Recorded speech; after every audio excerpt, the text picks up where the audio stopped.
Hello नमस्कार दोस्तों, मैं हूं हीरा और आप सभी का एक बार फिर से वेलकम करता हूं अपने एक्सेल दर्शन यूट्यूब चैनल पर। आज मैं आपको एक्सेल 2021 के बारे में बेसिक इंट्रोडक्शन कराऊंगा। तो चलिए दोस्तों, वीडियो को हम स्टार्ट करते हैं। एक्सेल 2021 को ओपन करने के लिए सबसे पहले मैं क्या करूंगा, टाइप हेयर टू सर्च। यहाँ पर हम अपने टूल्स का नेम टाइप करेंगे, जो भी हमें टूल्स यहाँ से ओपन करना है। यहाँ पे एक्सेल मैंने जैसे ही टाइप किया तो आप देखेंगे यहाँ पर एक्सेल आपको दिखाई देगा ऐप। आप इस पर जैसे ही क्लिक करेंगे तो आपके सामने यहाँ पर एक्सेल की जो विंडो है वो आपके सामने न्यू विंडो यहाँ पर ओपन हो जाएगी। मैं इसको यहाँ से क्लोज कर देता हूँ और मैंने पहले से ही MS एक्सेल की फाइल को यहाँ पर ओपन किया हुआ है। आइए इसके कंपोनेंट्स के बारे में हम समझते हैं। आप देखेंगे सबसे ऊपर जब आप एक्सेल को ओपन करते हैं, यहाँ पर आपको कुछ टूल्स आपको दिखाई देते हैं। जैसे आप यहाँ पर क्लिक करेंगे तो इससे क्या होगा, आपकी न्यू यहाँ पर एक्सेल की सीट ओपन हो जाती है। और यदि आप किसी फाइल को ओपन करना चाहते हैं तो मैं अगले टूल्स पर जैसे ही माउस से क्लिक करता हूं तो आप आसानी से आपकी जो सिस्टम में फाइल सेव हैं उन्हें आप यहां से ओपन कर पाएंगे। और बाहर आने के लिए मैं एस्केप प्रेस करूंगा तो वापस मैं अपनी वर्कशीट पर आ जाता हूं। आपको यहाँ पर कुछ टूल्स दिखाई दे रहे हैं, इन्हीं को हम क्विक एक्सेस टूल बार के नाम से जानते हैं। आप चाहें तो यहाँ पर अपनी ज़रूरत के अनुसार यहाँ पर और भी टूल आप ऐड कर सकते हैं। मैं इस बटन पे क्लिक करूँगा और देखिए यहाँ से जो भी टूल आपको क्विक एक्सेस टूल बार में ऐड करना है आप यहाँ से उसे ऐड कर लेंगे। मैं यहाँ से क्विक प्रिंट के सामने माउस के द्वारा इस पर हम चेक करेंगे तो आप देखेंगे यहाँ पर आपका ये ऑप्शन भी प्रिंट प्रीव्यू का ऐड हो गया है। उसके बाद देखिए टाइटल बार। जैसे आप अपनी फाइल को सेव कर देते हैं तो आपको यहाँ पर फाइल का जो नेम है वो यहाँ पर आपको दिखाई देगा, एक्सेल 2021। मैंने इस फाइल को 2021 के नेम से मैंने सेव किया हुआ है, तो यहाँ पर आपको फाइल का नाम आपको दिखाई देगा। जब भी मैं अपने सिस्टम के अंदर न्यू वर्कशीट ओपन करता हूँ तो आप देखेंगे यहाँ पर वर्कबुक 3 यहाँ पर आपको डिफ़ॉल्ट में यहाँ पर आपको दिखाई देगा टाइटल बार के अंदर। और जैसे ही आप इस फाइल को सेव कर देते हैं तो मैं सेव के लिए यहाँ पर क्लिक करूँगा माउस के द्वारा। तो देखिए यहाँ पर जैसे ही आप अपनी फाइल को सेव कर देंगे यहाँ पर आपको लोकेशन आपको यहाँ पर दिखाई देंगी कि आपको अपनी फाइल को कहाँ पर सेव करना है। यहाँ पे अन्य ऑप्शन आ जाएंगे, वन ड्राइव, दिस पीसी। तो मैं दिस पीसी पर क्लिक करूँगा और मैं डॉक्यूमेंट के अंदर जाके इस फाइल का मैं जो नाम यहाँ से दे देता हूँ एक्सेल फाइल। हम फाइल का नाम ऐसा दें ताकि हमें पता रहे जब भी हम उसे दोबारा से ओपन करें तो हम उसके नाम से उसे ओपन कर सकें। और जैसे ही मैंने इस फाइल को सेव किया तो आप देखेंगे एक्सेल फाइल आपको टाइटल बार में दिखाई देगा। टाइटल बार में हम फाइल का नाम देखकर पहचान सकते हैं कि हमारी फाइल किस पर्पज से हमने बनाई हुई है। उसके बाद देखिए नेक्स्ट जो थर्ड कंपोनेंट्स है वो है सर्च बॉक्स। आप देखेंगे यदि आपने एक्सेल 2010, 16 और 13 यूज किया होगा तो वहाँ पर ये ऑप्शन सर्च बॉक्स नहीं था। यहाँ पर मैं टाइप करता हूँ SUM सम, तो यहाँ पर आप देखेंगे जैसे ही मैंने यहाँ पर फंक्शन सम टाइप किया तो यहाँ पर आपको सम फंक्शन आपको यहाँ पर दिखाई देगा। तो यहाँ से आप आसानी से किसी भी फंक्शन को आप यहाँ पे सर्च कर सकते हैं।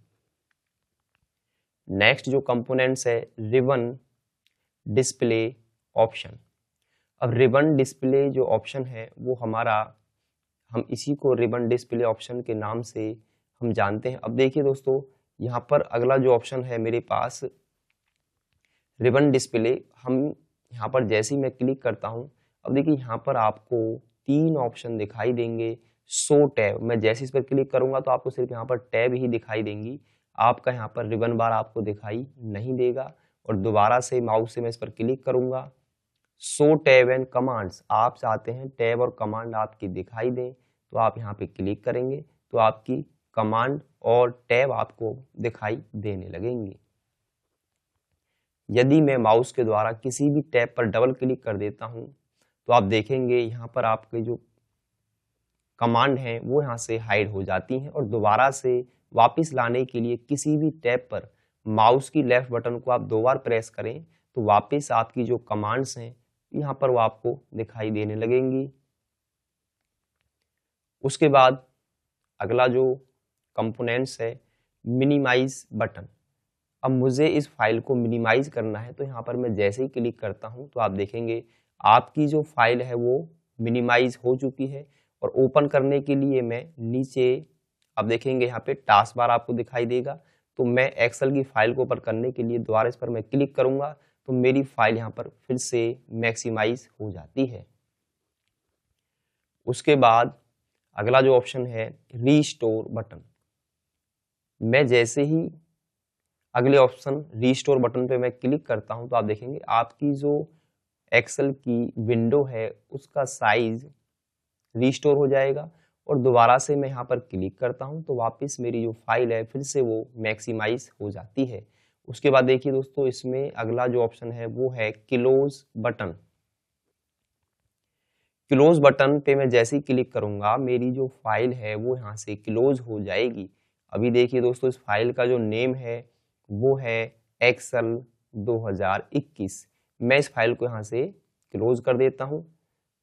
अब मैं इस फाइल को ओपन करने के लिए क्या करूँगा, टाइप हेयर टू सर्च, नीचे सर्च बार में इसको हम टाइप करेंगे एक्सेल। देखिए जैसे ही आप यहाँ पे एक्सेल आप सर्च करेंगे, यहाँ पर आपको रिसेंट में जो भी आपने फाइल ओपन की होंगी एक्सेल की, वो सारी की सारी फाइल आपको यहाँ पर दिखाई देने लगेंगी। मैं यहाँ पे अपनी फाइल का पूरा नेम यहाँ पे मैं टाइप कर देता हूँ तो आप देखेंगे दोस्तों यहाँ पर आपकी जो फाइल है वो आपको यहाँ पर बस जैसे आप एक्सेल यहाँ पे राइट करते हैं सर्च बॉक्स में तो आपकी फाइल यहाँ पर दिखाई दे जाएंगी। और मैं एक्सेल 2021 इस पर मैं क्लिक करूंगा तो मेरी जो फाइल है वो वापस यहाँ पर फिर से ओपन हो जाती है, जो कि पहले विंडो 7 में ये फीचर नहीं था। विंडो 10 और 11 में ये फीचर यहाँ पर दे दिया गया है जिससे हम आसानी से अपनी फाइल को सर्च कर सकते हैं। Menu bar, home, insert, page layout, file, formula, data, इन टैब को हम मेनू बार के नाम से जानते हैं और इसको हम टैब भी कहते हैं। Data tab, formula tab. फिर जैसे ही मैं इंसर्ट टैब पे क्लिक करता हूं तो जो उसके फंक्शन है वो मुझे यहाँ पर, जो उसकी कमांड्स हैं वो मुझे यहाँ पर दिखाई देने लगती हैं। उसके बाद नेक्स्ट ऑप्शन है नेम बॉक्स।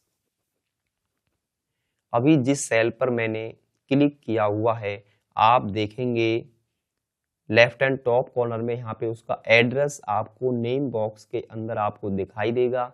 जैसे ही मैं इस सेल पर आता हूँ तो आप देखिए यहाँ पर आपका जो बी कॉलम है वो हाईलाइट है और यहाँ पर 9 नंबर की रो भी हाईलाइट है। तो इसका जो एड्रेस है वो आपको दिख जाएगा कि अभी आप रिसेंटली एक्टिव सेल आपका कौन सा है जहाँ पर आपने अपने कर्सर को क्लिक किया हुआ है।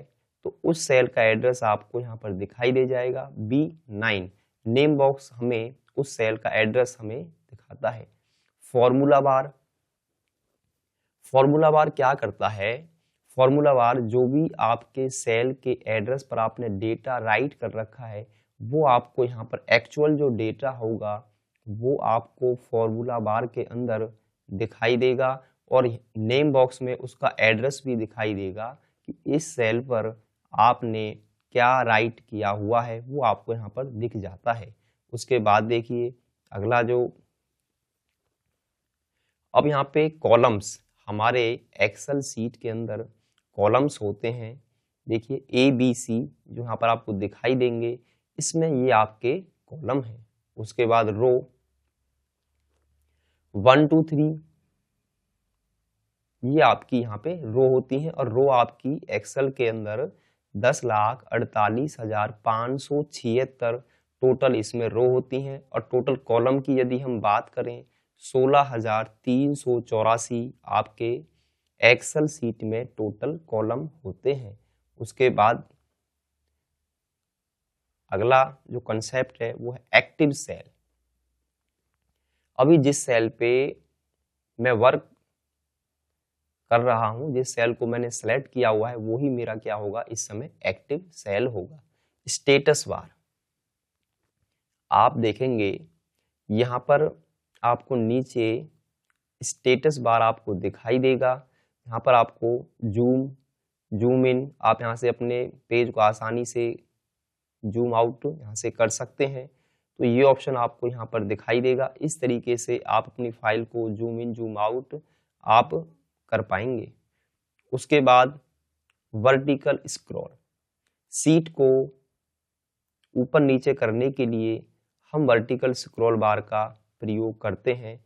जब भी हमारे पास डेटा ज़्यादा होता है तो उसको हम नीचे जाने के लिए स्क्रॉल बार का हम प्रयोग करते हैं। उसके बाद देखिए हॉरिजॉन्टल स्क्रॉल बार, जब हमारा डेटा अधिक कॉलम के अंदर दिया हुआ है तो हम आगे जाने के लिए अगले कॉलम पर मूव करने के लिए हम क्या करते हैं, हॉरिजॉन्टल स्क्रॉल बार का प्रयोग करते हैं। जब रो की संख्या ज़्यादा है तो हम वर्टिकल स्क्रॉल बार का नीचे जाने के लिए प्रयोग करते हैं अगली रो पर। उसके बाद नेक्स्ट ऑप्शन है जूम स्लाइडर। आप जूम स्लाइडर का प्रयोग करके, प्लस माइनस का प्रयोग करके आप अपनी सीट का जो साइज है वो यहाँ से जूम इन जूम आउट आप आसानी से कर सकते हैं।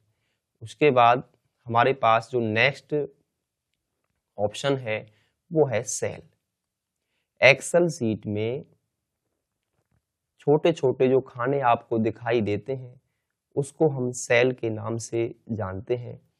अब देखिए दोस्तों, यदि मुझे अपनी फाइल को जूम इन जूम आउट करना है तो मैं कीबोर्ड से कंट्रोल की प्रेस करके रखूंगा और माउस की जो बीच की बटन है उसको मैं घुमाऊंगा, जिसमें मैंने माउस की जो बीच की बटन है, स्क्रॉल बटन, आप उसको घुमाते हैं तो इससे क्या होगा, आप अपनी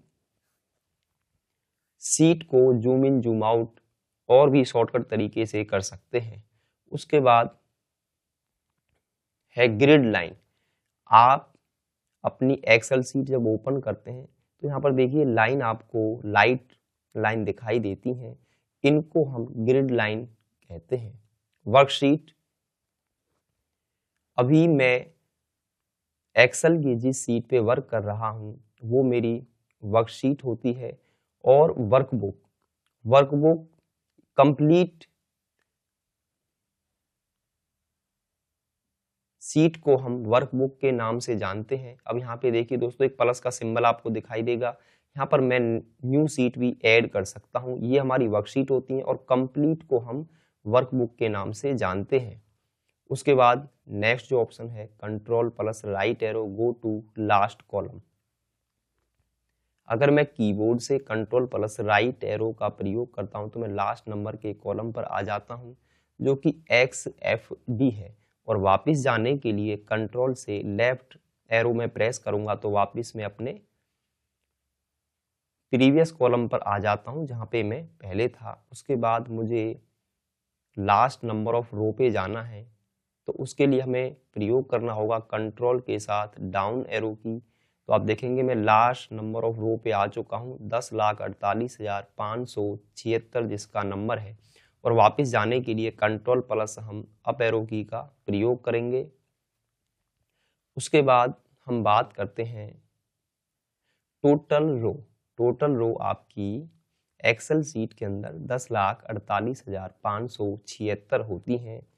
आप रो और कॉलम की संख्या पता करने के लिए एक सिंपल और आसान एक कंसेप्ट भी होता है हमारे पास। देखिए हम क्या करेंगे, एक्सेल सीट के बीच में आपको यहाँ पर एक एरो दिखाई देगा, इस पर मैं यदि क्लिक करता हूँ तो अब देखिए इससे मेरी पूरी सीट सेलेक्ट हो चुकी है। ऊपर आप देखेंगे 1048,576 इंटू 16,384 सी, यानी आर इंटू सी आपको रो एंड कॉलम डायरेक्ट आप नेम बॉक्स के थ्रू भी आप उन्हें देख सकते हैं। उसके बाद वर्जन, एक्सेल के वर्जन जो अभी तक अपडेट हुए हैं, अब हम उनके बारे में समझेंगे। एक्सेल में 2003, 7, 10, 13, 16, 19, 21, 365 और लिब्रे ऑफिस। अगर हम बात करें एक्सेल 2003, उसमें जो रो की संख्या थी 65,536 और कुल जो उसमें कॉलम थे 256 उसमें कॉलम थे। एक्सेल 2007 से लेके अभी तक जो वर्जन अपडेट हुए हैं, जैसे एक्सेल 2010, 2013, 2016, 2019, 2021, ऑफिस 365, लिब्रे ऑफिस, इनमें जो आपकी रो की संख्या है वो अभी तक यहाँ पे सेम है। और कॉलम आप देखेंगे 2007 से लेके ऑफिस आपका 365 तक, इसमें कॉलम की संख्या 16,384 है। और लिब्रे ऑफिस की बात करें तो इसमें आपकी जो कॉलम की संख्या है वो आपका 1024 है। इसमें अगला जो कंसेप्ट मैं आज आपको इसमें सिखाऊंगा, Ctrl+1 open format cell window. आप देखेंगे मैंने यहाँ पर कुछ नंबर लिए हुए हैं और यहाँ पे पॉजिटिव और नेगेटिव नंबर हैं और यहाँ पर मैंने कुछ अमाउंट यहाँ पे लिया हुआ है। जब भी मैं अपनी एक्सेल सीट के अंदर डेटा हम एंटर करते हैं तो वो जर्नल फॉर्मेट में पहले से ही होता है। जैसे यहाँ पे मैं 20 राइट कर देता हूँ, -60 हम इसमें एंटर करते हैं। तो जब भी हम अपने एक्सेल सीट के अंदर डेटा को एंटर करते हैं वो जर्नल फॉर्मेट में होता है। उसको हम कस्टमाइज करने के लिए, डेटा को प्रोफेशनल बनाने के लिए Ctrl+1 कमांड का हम प्रयोग करेंगे, जो कि MS एक्सेल का बिल्कुल 0 लेवल से स्टार्ट आपका यहाँ से होता है कि किस प्रकार से आप अपने नंबर की फॉर्मेटिंग करेंगे। मैं पॉजिटिव और नेगेटिव नंबर की फॉर्मेटिंग करना चाहता हूं तो इसको मैं शिफ्ट और डाउन एरो की का प्रयोग करके इस रेंज को मैं कर लूंगा सेलेक्ट और कीबोर्ड से Ctrl+1 कमांड में प्रेस करूंगा तो आपके सामने यहाँ पर देखेंगे फॉर्मेट सेल का एक डायलॉग बॉक्स ओपन हो जाएगा। कैटेगरी में पहला जो आपको यहाँ पे ऑप्शन दिखाई देगा जर्नल में आप देखेंगे सैंपल में जो आपने नंबर यहाँ पे टाइप किया हुआ है पहले सेल का वो एज इट इज आपको यहाँ पर दिखाई देगा। General format cell have no specific number format, इस पर कोई भी नंबर फॉर्मेट नहीं है। अब मैं नंबर फॉर्मेट अप्लाई करने के लिए मैं नंबर पे क्लिक करूंगा और जैसे ही आप नंबर पे क्लिक करते हैं सैंपल में आप देखेंगे यहाँ पर ऑटोमेटिकली इसमें 2 डेसिमल प्लेस यहाँ पे ऐड हो गए हैं। डेसिमल प्लेस आप चाहें अपने नंबर में 2 डेसिमल प्लेस आपको ऐड करने हैं, आपको 1 रखना है तो आप यहाँ से उसे कम ज़्यादा कर सकते हैं। और यहाँ से मैं ओके पर जैसे ही क्लिक करूँगा तो आप देखेंगे यहाँ पर आपके 2 डेसिमल प्लेस ऐड हो गए हैं। दोबारा से मैं Ctrl+1 क्लिक करता हूँ। अगला जो हमारे पास इसमें नेगेटिव नंबर को दिखाने के लिए यहाँ पे हमें 4 ऑप्शन हमें दे रखे हैं। 4 तरीके से मैं अपने नेगेटिव नंबर को एक्सेल सीट में शो करा सकता हूँ। सेकंड जो इसमें है वो है आप उसे रेड कलर में दिखा सकते हैं जो भी नेगेटिव नंबर है। आप चाहें तो उसे ब्रैकेट में हो और ब्लैक नंबर हो या ब्रैकेट में हो और रेड नंबर हो। और डेसिमल प्लेस को यहाँ से मैं हटा देता हूँ, इसको मैं कम कर देता हूँ और मैं ओके पर जैसे ही क्लिक करूंगा आप देखेंगे आपका जो यहाँ पर नेगेटिव नंबर है वो आपको रेड कलर में यहाँ पर दिखाई देगा और जो पॉजिटिव है वो आपको सिंपल ही दिखाई देगा। तो जब भी आपके पास एक्सेल सीट के अंदर बड़ा डेटा है, आप नेगेटिव नंबर को अलग से फॉर्मेटिंग करके आप उसे अपनी सीट में स्पेसिफिक कर सकते हैं, उसकी फॉर्मेटिंग कर सकते हैं और सामने वाले को समझाने के लिए और आसान बनाने के लिए आप यहाँ पे क्या करेंगे, माउस की राइट बटन प्रेस करेंगे और यहाँ पर मैं इंसर्ट कमेंट हम यहाँ पे यूज करेंगे और यहाँ पे मैं मेंशन कर दूंगा दिस इज नेगेटिव नंबर। तो यहाँ पे मैंने मेंशन कर दिया है कि जो भी रेड जो वैल्यू है वो हमारी नेगेटिव वैल्यू है। जैसे ही यहाँ पर सेकंड यूजर फाइल पर आता है, फाइल को चेक करता है ताकि वो कंफ्यूज ना हो, इसलिए मैंने क्या करा है, जो हमारे पास नेगेटिव नंबर थे उनको मैंने इंसर्ट कमेंट का प्रयोग करके उसे और आसान बना दिया है। और दूसरा आप क्या कर सकते हैं, जैसे ही मैं इस सेल पर क्लिक करता हूं तो आप फॉर्मूला बार में देखेंगे यहाँ पर आपको नेगेटिव नंबर ही दिखाई देगा, क्योंकि डेटा की फॉर्मेटिंग करने से उसकी विजिबिलिटी चेंज हो जाती है, परंतु उसका जो ओरिजिनल डेटा है वो उसमें वही होता है जो उसमें पहले था। अब देखिए दोस्तों, यहाँ पर आप डबल क्लिक करेंगे अपने माउस की लेफ्ट बटन को तो आपको पता चल जाएगा जो इसमें ओरिजिनल वैल्यू है वो यहाँ से कभी चेंज नहीं होती है, सिर्फ उसकी विजिबिलिटी कस्टम फॉर्मेटिंग करने से चेंज हो जाती है। उसके बाद दूसरा जो मेथड है, हम यहाँ पे एक नोट भी नीचे दे सकते हैं, above red number is negative number. इस तरीके से भी आप क्या कर सकते हैं, आपने जो ऊपर जो नंबर आपको रेड जो ब्रैकेट में है, आप उन्हें इस तरीके से भी नीचे नोट देकर भी आप उन्हें समझा सकते हैं कि ये आपके जो नंबर हैं ये आपके नेगेटिव नंबर हैं। उसके बाद देखिए मेरे पास यहाँ पे अमाउंट है और मैं जब भी हम एक्सेल सीट में अमाउंट को एंटर करते हैं तो वो सामान्य यानी जनरल फॉर्मेट में पहले से ही होती है।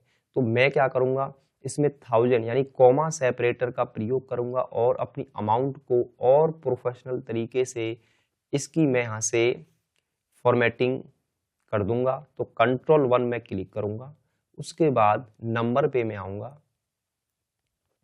और यहाँ पे देखिए डेसिमल प्लेस के नीचे आपको यहाँ पे एक चेक बॉक्स दिखाई देगा, इस पर मैं यदि क्लिक करता हूँ तो आपका इसका जो इफेक्ट है आप सैंपल के अंदर देख सकते हैं। यहाँ पर 3 जीरो के बाद यहाँ पे कॉमा सेपरेटर अप्लाई हो गया है। मैं यहाँ से डेसिमल प्लेस को 0 कर देता हूँ और मैं ओके पर जैसे ही क्लिक करूँगा आप देखेंगे आपका जो अमाउंट का फॉर्मेट है वो पहले से और प्रोफेशनल आपको यहाँ पर दिखाई देगा। कस्टम फॉर्मेटिंग का प्रयोग करके हम अपने डेटा को अपने अकॉर्डिंग उसे डिज़ाइन कर सकते हैं ताकि वो हमें जो हमारा डेटा है वो प्रोफेशनल तरीके से एक अच्छी रिपोर्ट बन के हमारे लिए तैयार हो जाए। उसके बाद मैं दोबारा से अपने इस अमाउंट की रेंज को करूंगा सेलेक्ट, कीबोर्ड से कंट्रोल 1 क्लिक करूंगा। आप देखेंगे यहाँ पर आपको एक करेंसी ऑप्शन दिखाई देगा कैटेगरी के अंदर। मैं यहाँ से डेसिमल प्लेस को 0 कर देता हूँ और सिंबल के लिए देखिए यहाँ पर जैसे ही आप अलग अलग कंट्री का सिंबल भी आप यहाँ से यूज कर सकते हैं। तो यहाँ से मैं इंडिया जो करेंसी का सिंबल है यहाँ से मैं वो यूज करना चाहता हूँ। तो आप देखेंगे यहाँ पर अनेक सिंबल आपको नीचे यहाँ पे दिखाई देंगे।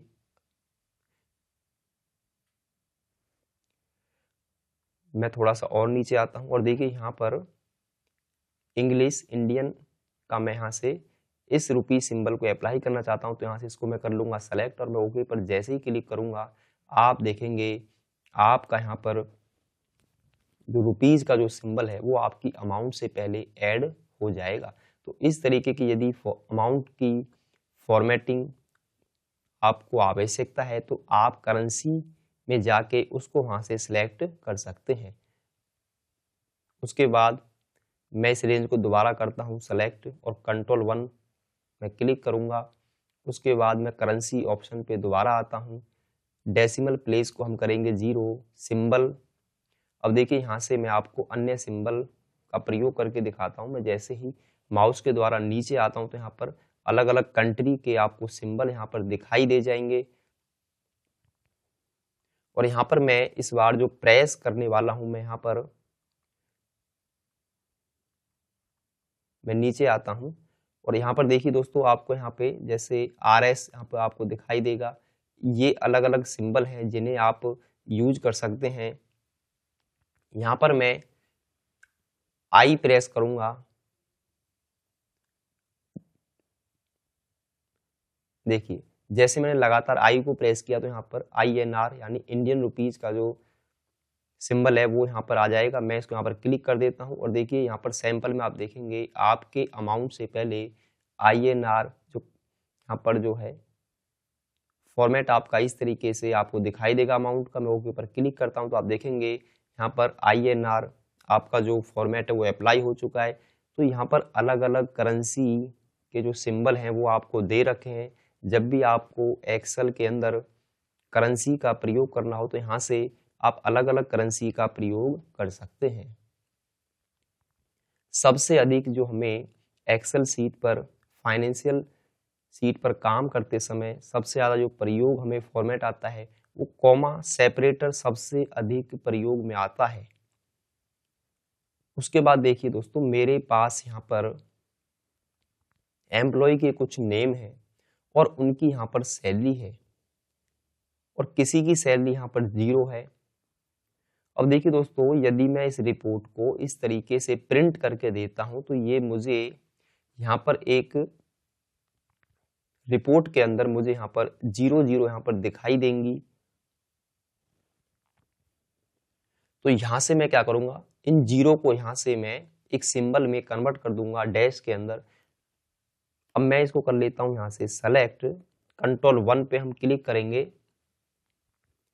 आपको अकाउंटिंग ऑप्शन पे आना है। अकाउंटिंग ऑप्शन पर आने के बाद यहाँ पर सैंपल में आप देखेंगे यहाँ पर एक डॉलर सिंबल पहले से ही ऐड है।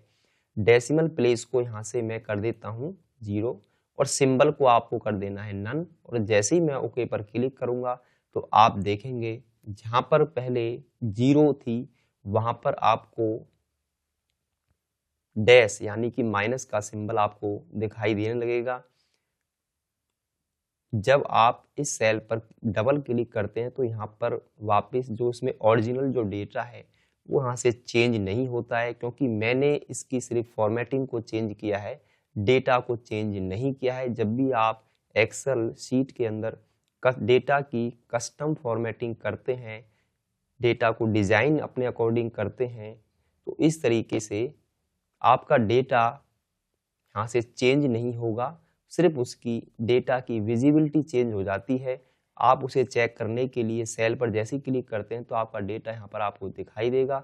और आप चाहते हैं कि ये पहले जैसे जर्नल थी वैसे ही आपको ये डेटा दिखाई देने लगे, तो आप क्या करेंगे, मैं जहाँ पर मैंने फॉर्मेटिंग अप्लाई की है मैं उस रेंज को कर लूँगा सेलेक्ट, कंट्रोल 1 हम क्लिक करेंगे कीबोर्ड से।